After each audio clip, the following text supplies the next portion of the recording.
చదువుకోర నా తండ్రి సక్కాని బాలరాజా నా వంశానికే తేజ.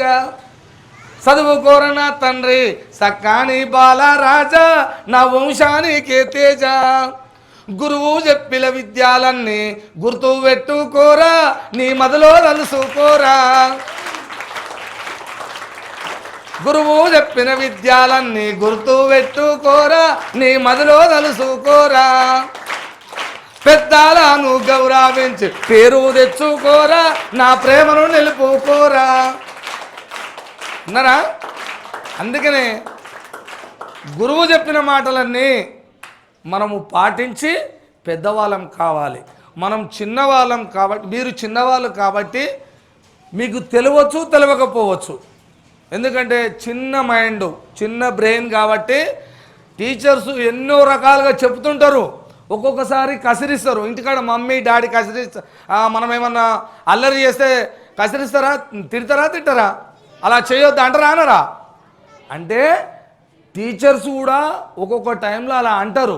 అన్నంత మాత్రాన మీరు పోయి నన్ను టీచర్ కసిరిచ్చింది, సార్ కొట్టిండు, అలాంటివి చేయొద్దు కదా. అవునా కదా? అంటే మరో తల్లిదండ్రులుగా మిమ్మల్ని చేతు బట్టి నడిపించే తల్లిదండ్రులు అన్నట్టు. అందుకనే మీరు పెద్ద చదువులు చదువుకోవాలి. మీరందరూ మంచిగా మన అమ్మ నాన్న, నా కొడుకు, నా బిడ్డ ఎలా కావాలి, నేను నా రెక్కలు ముక్కలు చేసి కష్టం చేసి ఉద్యోగం చేసి చిన్న చిన్న కూలీనాలి పనులు చేసి నా లెక్క నా పిల్లలు బతకొద్దు, నా పిల్లలు గొప్పగా చదవాలి, ఈ సమాజంలో నిఠారుగా నిలబడి ఉండాలి, ఒకరికి ఆదర్శం కావాలి, ఈ సమాజానికి ఆదర్శం కావాలి, ఉద్యోగం కొట్టాలి, గౌరవంగా మంచిగా బతకాలని తన తల్లిదండ్రులు రెక్కలు ముక్కలు చేసుకొని కష్టం చేసి మనకు ఈ బడికి పంపిస్తున్నారు కదా. మన తల్లిదండ్రులు 5, 10, 6, 7 చదివిన వాళ్ళు ఉన్నారు. కొంతమంది ఎక్కువ కూడా చదవచ్చు.